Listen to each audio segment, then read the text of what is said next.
Welcome back, everyone. This is Dave from Corn Productions here to talk about The X-Files, Season 1, Episode 19, titled Miracle Man. The episode's description reads as follows. The agents investigate a ministry led by a man whose son possesses the power to heal and to kill with the touch of his hand. The episode was written by Howard Gordon, and this is his first solo effort without Alex Ganza. The episode was directed by Michael Lang. The episode originally aired on February 18th, 1994. Before going any further, I'll tell you a couple of things. One, this is not a spoiler-free podcast. If you haven't watched the episode, I highly recommend you go and check it out, and then come back and give me a listen. Secondly, if you're listening to one of the platforms this podcast is now available on, please follow and feel free to check out my YouTube channel, Corn Productions, where additional content can be discovered. If you're already on my YouTube channel, please like, share, and comment, and subscribe to my channel. Alright, so shout out. This actually happened a month ago, but Ashley Wright says that to keep it up, big man, and that I'm gaining quite the following. And he asked about the location of the girls that played the sisters in Eve, whether they were in the Canada area, and yes, they were. The show was shot in Vancouver, so I'm not really quite sure where Vancouver is in relation to where the girls lived, but yes, they were in Canada at the very least. I know that for sure. If you're watching this now, in general, anybody, if you comment and you say something that I feel like talking about, I will definitely shout you out. So, if you have something to say about the podcast or this episode, please leave a comment. Alright, so this episode, Miracle Man. I missed this episode first run and have never really watched it full out. It's just subject matter that doesn't really appeal to me generally. It doesn't really interest me. So this episode is like a new episode for me, 30 years after the fact. And I found the episode intriguing this time out. It definitely improved for me on Rewatch as I was watching it, wondering where we were going with certain threads. Yeah, and overall I'd say it's a pretty solid episode. Might even call it a good one, but if I'm doing that, it's pretty much on the lower tier side of good.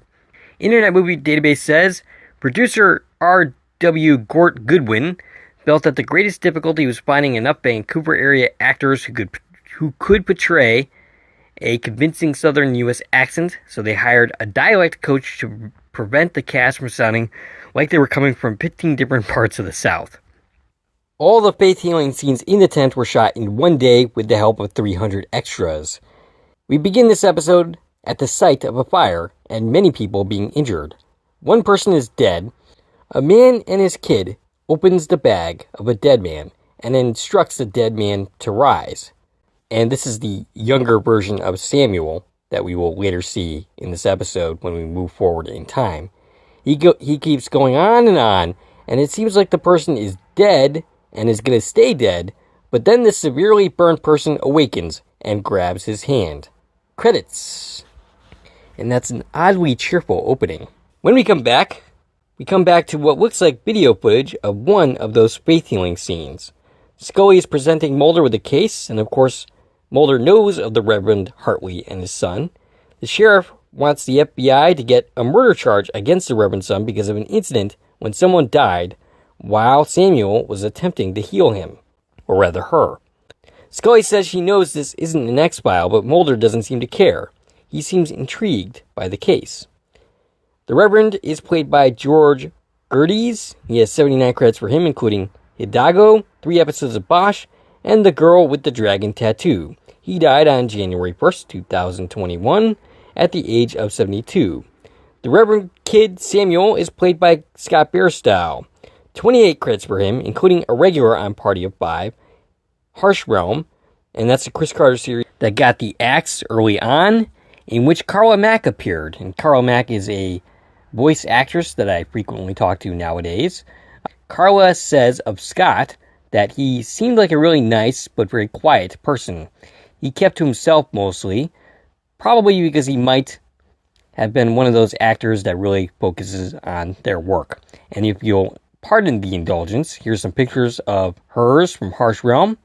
One of them includes Scott, and of course the other in this series of pictures also includes D.B. Sweeney, which is a favorite actor of mine, having starred in a series called Strange Luck, which I believe at one point was opposite of the X-Files. Unfortunately, it did not last very long. Scott also appeared in the infamously bad Kevin Costner film, The Postman.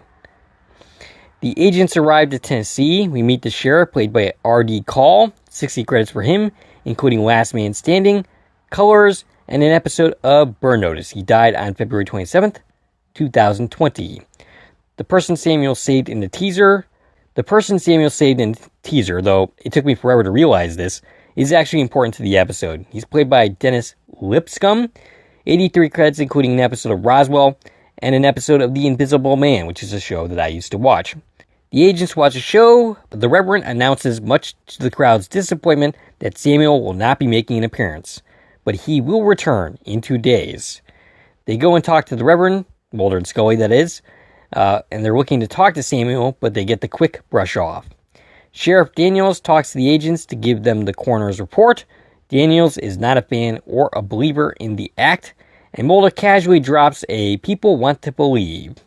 Mulder isn't quite convinced that charging the boy with murder is quite warranted yet. Scully suggests they have the bodies exhumed, because you know how well that went the first time they tried to do that. We cut to them trying to do just that, but Vance and other followers show up to basically stop them, and Vance is basically the Reverend and Samuel's valet.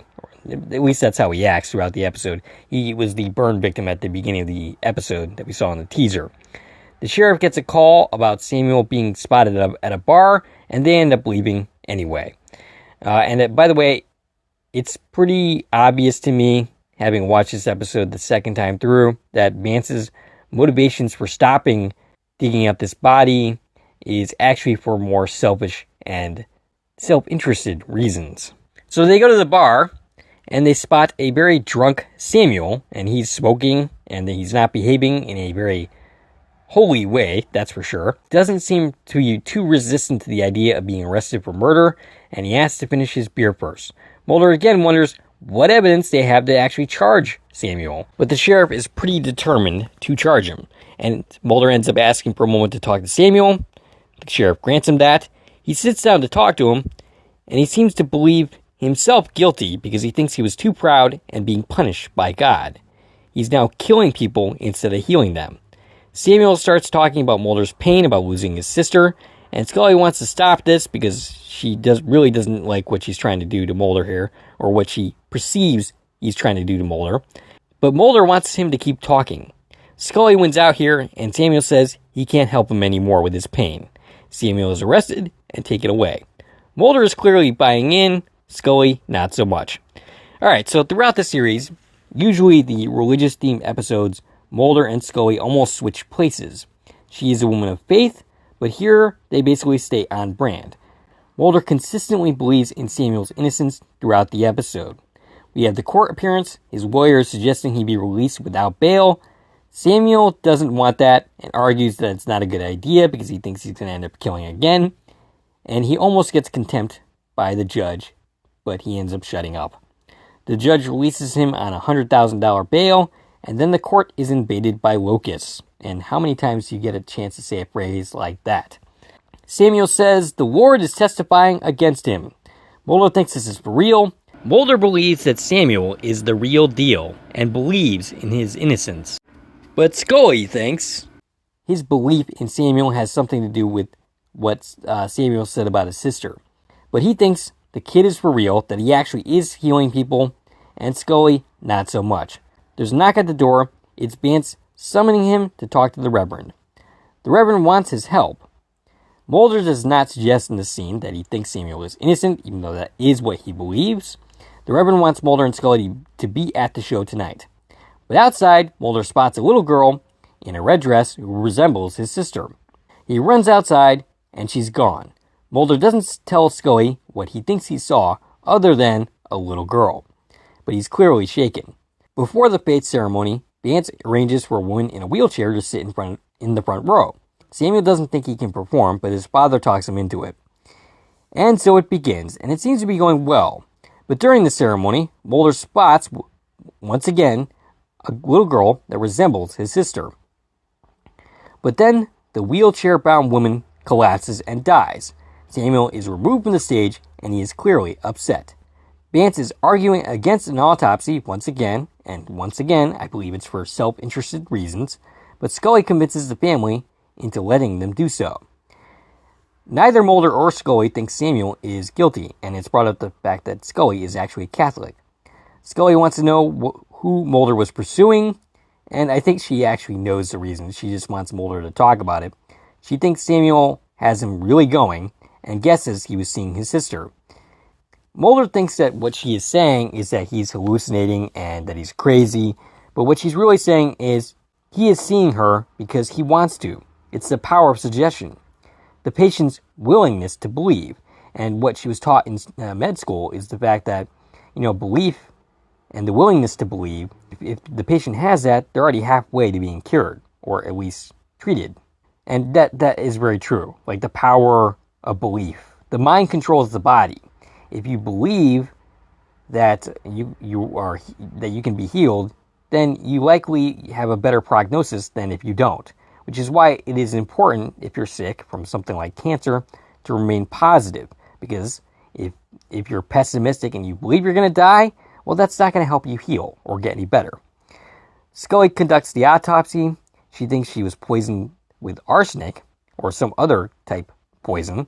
And Mulder drives to the jail to talk to Samuel, trying to help him and get him released because he does not think that he is responsible for this crime. Samuel, however, isn't convinced and really doesn't seem to be listening to Mulder. But Mulder believes someone else poisoned her. And he thinks that he will be released tomorrow because the court of law will find him innocent. But Samuel thinks he deserves to be punished. He tries to ask Samuel if his sister is alive, and he eventually gets frustrated enough into leaving. And of course, I don't really think that Samuel has any actual answers to that question. He talks to the sheriff who's down there now, because Mulder called him, saying he called him down there to release Samuel. But of course, the sheriff is not on board with this, and Mulder doesn't really want to fight with him because Samuel wants to stay anyway. After Mulder leaves, the guards bring in someone to beat up and kill Samuel. And this shocked me, honestly. I guess I kind of knew that he died in this episode, but I was just surprised that they killed off, basically one of the main characters of this episode. The sheriff is informed the next morning, but he sort of acts unsurprised by this. And, it's kind of subtle at first, but it really does seem like he already knows this happened when he's informed. The sheriff claims to Mulder and Scully that Samuel picked a fight with a couple of drunks. We know this not to be true. Mulder's suspicious. He's right to be. They go to the courthouse and discover a food trial leading into the ventilation, meaning someone planted the locust to go into the courtroom. So somebody set this up. Vance, late at night, is seemingly visited by the ghost of Samuel, who asks him why he betrayed him. He saved Vance, but Vance doesn't think he did him any favors, given that he is still kind of crippled. Though it looks like he's been grafted with fake skin and all that, but he's still not fully healed. And, alright, so here's a question. Is this actually the ghost of Samuel? And you know what? I'm inclined to actually take Scully's interpretation of this at face value. I kind of actually think that in this case, this was a representation of Vance's guilt for what he did to Samuel, and not actually the ghost of Samuel. Though it's open to interpretation, so you could really interpret the scene however you want. And to me, that is one of the strengths of this episode. It never really conclusively solves for sure what is actually going on here, other than the fact that Samuel is not actually guilty of murder. Mulder and Scully and the sheriff have evidence that Vance was behind the deaths. They show up to the Reverend's house, but they are too late. He has ingested cyanide, which, you could take this as a suggestion that Samuel did this to him, but the more likely scenario in my mind is that Vance did this to himself out of guilt. Vance says that Samuel forgave him. Again, this is the power of suggestion. He wants Samuel to forgive him, and so he saw what he wanted to see. Vance wanted to kill people's faith in Samuel, and that's why, but, instead of just killing the man, and in the end, he ended up actually doing both. Scully doesn't think there have ever been any miracles in Tennessee, and that Vance killed himself out of guilt, which is my opinion. Samuel's body has gone missing. A witness says that Samuel walked right past her. What this is about, not really sure, to be honest with you, and it's never conclusively answered. A deputy shows up to the sheriff's house to tell him that the attorney wants to see him, having questions about Samuel's death, and he looks very guilty, So in my mind, it seems like he had Samuel killed. Mulder tells Scully that people are looking hard for miracles, so hard that it makes people see what they want to see, which is pretty close to what Scully said to him earlier. Mulder looks in the reflection in the car window and sees his sister. He turns, and she's not there. Scully asks if he's coming, and he has a small smile and gets in the car, and that is where the episode ends. And like I said, pretty solid episode. I was pleasantly surprised that I actually enjoyed this episode when I have never really given it a look, and maybe I should have more in the past, but here I am now. So yeah, I'm definitely recommending this episode. It definitely improved upon rewatch. The next episode that we are going to do is Shapes, and I don't know if you can hear the groan in my voice, but I have never been a fan of that episode. I think it's not quite up there as bad as Space, but it's not a very good episode. And I might even give it the 3-minute treatment. At least I'm tempted to do that, but I'm going to try not to, and try to push through and actually talk about that episode that I don't really enjoy. Yeah, anyway, that's all I got for you for this video. If you like this video and want to support the channel, there are a number of ways to do so. You can follow me on Twitter at Core Productions.